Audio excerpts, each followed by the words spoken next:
Isaac Sarason is a skilled hacker formerly employed by British Telecom-Sprint. With his health failing, Isaac did the only thing he could think of. He ran.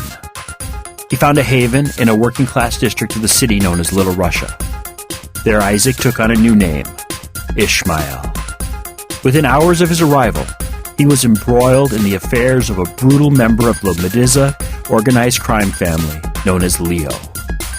Convinced by a longtime friend, Frankie, to flee from his commitments to the Lomidze family, Isaac found himself hunted by the ruthless Leo. On a rooftop, far from witnesses, Leo murdered Frankie. Only through the use of his skills as a hacker was Isaac able to drive Leo off. Now wounded, alone, and far from help, Isaac depends on the kindness of strangers. What do you do when the only way to save those you love is through the use of proxies? Colbyjack.net is proud to present Firmware Proxy by Colbytrax. 5. I was playing with the Opempo Null when Ferran entered. Ferran was an old man of indeterminate age dressed in a floor-length japon, with a thin white beard hanging like a nebulous cloud before his chest. He introduced himself as he set the table for two. The food smelt wonderful, a heady mix of spices, fish, rice, and bread. I put aside the Opempo Null and ate in silence. The food tasted as good as the smell. I don't know whether it was because of great hunger or the food itself, but I cleared my bowl rapidly. I followed the meal with several cups of strong tea. Ferran leaned back on his chair, cup of tea in hand. He appeared to be unsure about what to do next. I broke the ice. "There's a bill to be paid," I said. "The price for escaping the well, the price for the doctor, the price for accommodation, all these bills I must pay. Though my supply of currency is very depleted." Yes, Ferran said, happy not to have to start. Many large bills to cover. Bills that mere jewels would never cover. "I am sure we will get to that in time," I said. I poured another cup of tea. "Let me ask you something." Ferran signaled me to continue. "I have noticed two networks interwoven around us. Two networks in addition to the ZYT network, of course. One of these networks is very insecure. The other is better, though it is still possible for someone of talent to enter. What I want to know is which network is yours." Ferran smiled. "My network? I see. What makes you think I have a network?" "You are Abedini, are you not?" I asked. "Yes. The impression I have of Abedini is that you are a technical people. Mind you, I've only ever known one. But the way he talked, I got the impression your people do not fear technology or the changes it brings." "That is true as any single impression can be." "Have you been on Hajj?" I watched Ferran's face. He stood, opened the door to the hall, and said something to a man in the dark industrial hallway beyond. He came back to his seat. "I have been on Hajj twice." Ferran's eyes had a far-off look, as if recalling pleasant memories. "The first was when I was just a man. My father, a Sunni traditionalist, accompanied me. I was only 21 at the time and didn't know so many believers existed. We are a small community here, separated by tradition from both the Ukrainians and the Georgians. Neither family, neither the Lomidze nor the Mogileveks, will allow us a mosque. We are quite fractured." "Your second Hajj?" I prodded. "My second Hajj was wonderful. There are no other words to describe it. I know it was virtual, but I could feel the press of the crowd, the body odors, the smoke of fires, the chill of the morning on the plain before Mina. I walked among the camel-skin tents and felt the sun as it rose above the plain of Arafat. The heat was grueling as I ran the Sa'i between Safa and Marwa. They don't let you run anymore at the real Hajj. Too many people hurt. You don't feel the heat that Hajar felt either. No, they have air conditioning. The Masjid al-Haram Mosque encloses the route now. Farhan's eyes were sharp and alert. He valued the memory of the real. But the memory of the virtual was better in some way. The Vihaj, it was better? Farhan leaned back and studied the wall above my head. Better, much better. One felt as if you were in communion with everyone there. You felt the doubts, hopes, and dreams of your fellow pilgrims. It is impossible to describe adequately, but during the 4 days I spent within the machine on Hajj, I felt I had a glimpse into the Prophet's, peace be upon him's, mind. He shook his head. There is nothing modern in the Vihaj. The world is as it was in the days of the Prophet, peace be upon him. For the Eid al-Adha, a ram appears trapped in a thicket. Each pilgrim sees only his own. Each pilgrim sacrifices his own in the manner of Abraham when the angel stopped his hand. It was as it should be, as it can't be anywhere else. Can you imagine feeling the joy of your fellows as each performs their duty, as was done before the world became crowded and commercial? I can't, I admitted. I knew one of your people in college. He was on a scholarship. I think the closeness you felt to your fellows was part of his dream for how the Vihaj could bring people together in a way the real couldn't. If you went to school with one of the programmers, then you truly were blessed. The door to the industrial hallway opened.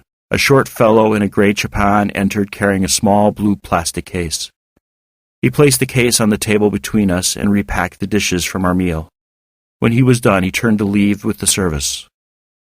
More tea and coffee service as well, the short man nodded. Oh, and some sweets. I think we might have an understanding that sweets are appropriate too. I cocked my head at the choice of words. Understanding? Sweets? When in where? Rome? Kiev? Tbilisi? Mecca? When in a factory, do as the factory owner does. It didn't have a good ring to it. The short man smiled and left. The door clanged behind him. Farhan pulled the blue case to him and opened the lid. He held a web of wires and contacts in his hand. He held the web in the manner of a child making a cat's cradle. Do you know what this is? I stood and looked over the components. A SenseNet, basic home unit. I reached through the mess to a pair of large plastic blocks. These are the spinal blocks. They use induction to block the limbs from responding, while supplying the illusion they are doing what you tell them. Basically the same technology the police use on their subdual clamps, or... I stopped. I didn't think it was appropriate to point out that those same blocks were also used by rapists with a touch of necrophilia to their kink, or that the entire array was the product of seminal work by the pornography industry, into the best way to sell kinky to the masses. They were also used in full immersion games as well. At least that is what people claimed they bought them for. Farhan watched me. I think he knew about the other uses. It would be hard not to. A basic piece of electronics. In a better neighborhood. In this neighborhood, an expensive luxury.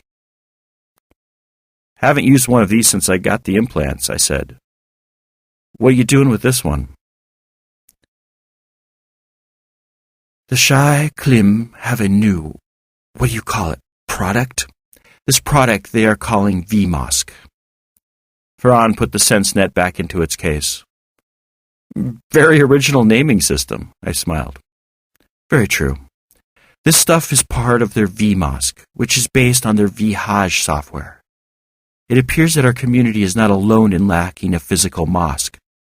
They claim the VMosque will give worshippers the ability to join with other believers across the city. I watched Farhan's face. He wanted this, but wasn't sure. So instead of being isolated communities pushed around by both city and local authorities, you'll be part of a grand mosque of the city? Exactly. Have you tried it? This is my unit, Farhan said. I attend daily prayers with the faithful using this device when I am not hosting events in the community. You like it? It is nice to know you are not alone. There's a feeling of belonging I get from the V-Mosque that I have only ever felt while on Vihaj. A connection of hopes and dreams that I want to share with my brothers and sisters. Farhan looked down. What is the problem? Let others attend mosque using your system. If it is all you say, look at their own units. Cost is the problem, Farhan answered. He held up the mesh of wiring. This simple unit, a household unit, costs more than most people in my community make in a month. How do I convince them the spiritual world is worth more than life for a month? Food or community? That has always been the question at the fringes. What the hell was I saying? The unit I owned cost 10 times what the unit before me cost. I bought it without a second thought. I wanted it. I bought it. It didn't even affect my budget one bit. Wealthy believers have been tithing units. That's how I got mine, Farhan said. But as with all charity, there's never enough to go around. In addition, the tithing of sense nets cuts into the jewel donations that so many of the poorest depend on. It is a wonderful thing, but when things cause people to suffer, it can't be good. I picked up the SenseNet unit and examined it. There are no brand markers on this. I think this came from a maker, probably a Class 6 electronics maker. Farhan smiled. Masood said you were a smart man. I think he is not aware of how well he guessed. The short man in the gray chapan entered the room with a basket containing a small gas stove, a coffee and tea service, and a 2-gallon bottle of water. A clear plastic container protected a plate of sweet pastries. Thank you. The short man left. Farhan fired up the stove and began making coffee. How do you know it takes a Class 6 electronics maker? I put the unit down and sampled a sweet. It was a bit of dough surrounding a date sticky with honey. We use Class 6 makers for router prototyping. I work close with a team of engineers on a number of models. It is really amazing to watch code translated into circuit requirements by skilled engineers. They'd feed the meshes to the maker. One of the few times I actually made something real. I looked at Farhan. He wasn't convinced. A Class 7 is for large-scale board production. This is a small unit. The Class 7 doesn't use flexible materials, which you need. A Class 5 produces cloth analog circuits. It lacks the ability to make strong magnets, which the unit you hold in your hand needs. Farhan relaxed. We have meshes for these. He pointed to the SenseNet. What we lack is a functioning maker. Functioning is difficult, I said. The licensing of a maker is an expensive process, especially when what you want to make is unlicensed. We have acquired one recently. We knew it worked before we acquired it, but it didn't function after we acquired it, Farhan said. I worked on the systems for the British Telecom-Sprint Coach Vuitton home model. The security is very tight. Started in the wrong place without proper network hookups, both wireless and hardwired, and it bricks itself. I answered. You know how to bypass the security on a maker? I know what not to do before it is jailbroken. As far as the jailbreak goes, I'll need to do some research, I said. If I do this for you, I expect my debt to you and Dr. Fatima is paid. Yes. I want Nona with me, I said. We can't do that, Farhan said. Too much risk. Too much risk? I snapped. I've been watching her through the security cams and have seen the damage done to her by Leo, the abuse she suffers, the pain she is in. We can't do this thing, Farhan said in a soft voice. They are searching for you. They know the police didn't take you. They make Nona run to see if you will come to her. It is too dangerous. I thought a moment. Leverage. I needed a bit of leverage. You don't want the maker for just making sense nets. Or at least the people who acquired it for you wanted it for something else as well. So listen closely. If you don't bring Nona to me before I jailbreak the maker, the only thing that maker will ever make is sense nets. You can do that? I grinned like a shark. That is the least I can do. So if you want everyone in your little enterprise to be happy, you will bring me Nona." Franz stared off into the middle distance. "Nona will be with you before you start your work. Is there anything else?" "Yeah, which of the two networks are yours? I'd hate to use the wrong one and bring the authorities down on us all," I said as I reached for the Opempopo null. 6.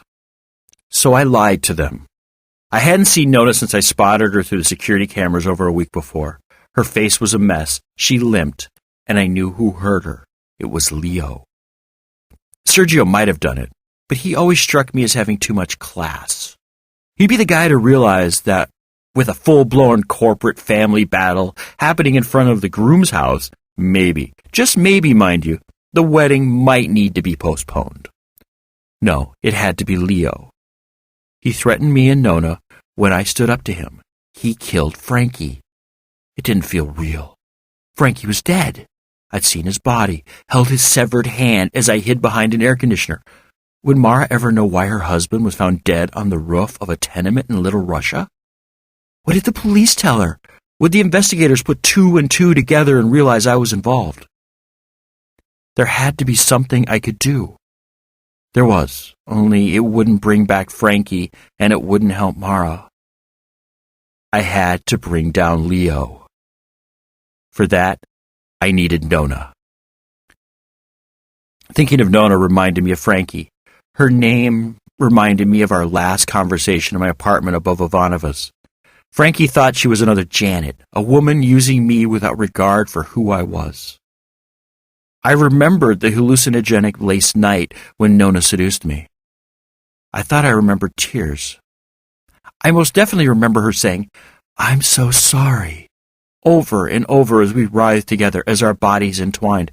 So did our fates. Frankie was wrong about the relaxa. My caring for her was not drug-driven.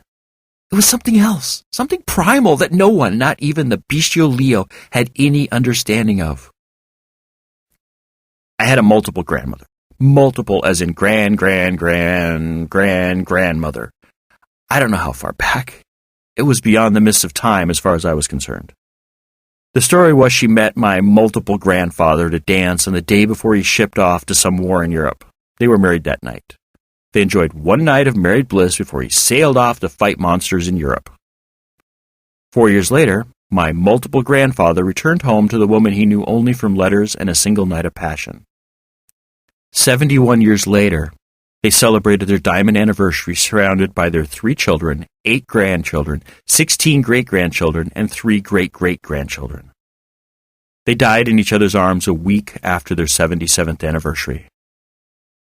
That last part was probably hyperbole. Either way, they met one night and stayed together until the day they died, even though a war separated them for the first 4 years of their marriage. Were Nona and I any different? I wouldn't know for another 75 years.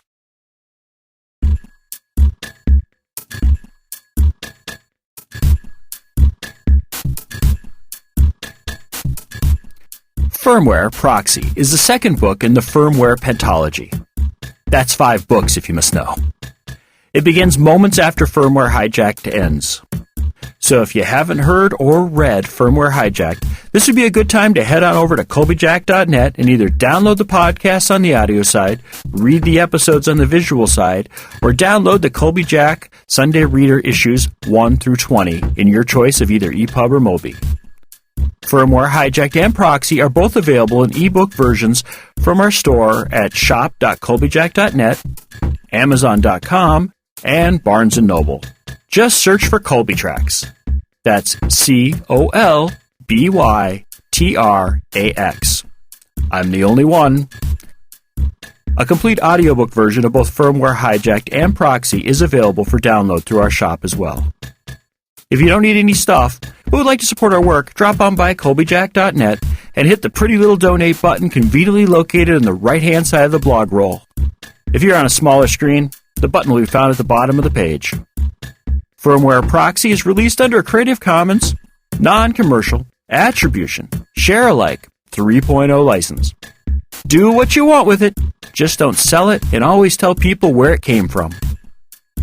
If you received this from a friend and want more information about Colbyjack.net and our split personality website, just drop on over to Colbyjack.net and select either the audio or visual side. The audio side carries our podcast, while the visual side carries our writings. Whichever side catches your fancy is fine with us. We're of two minds about the whole thing anyway. If you want to get social with me, I do mostly Twitter. So if you do the tweets and want to follow me, I'm Colbytrax. Spelled the same as above, Colbytrax. We could sing that all night long. Thank you once again and have a wonderful week.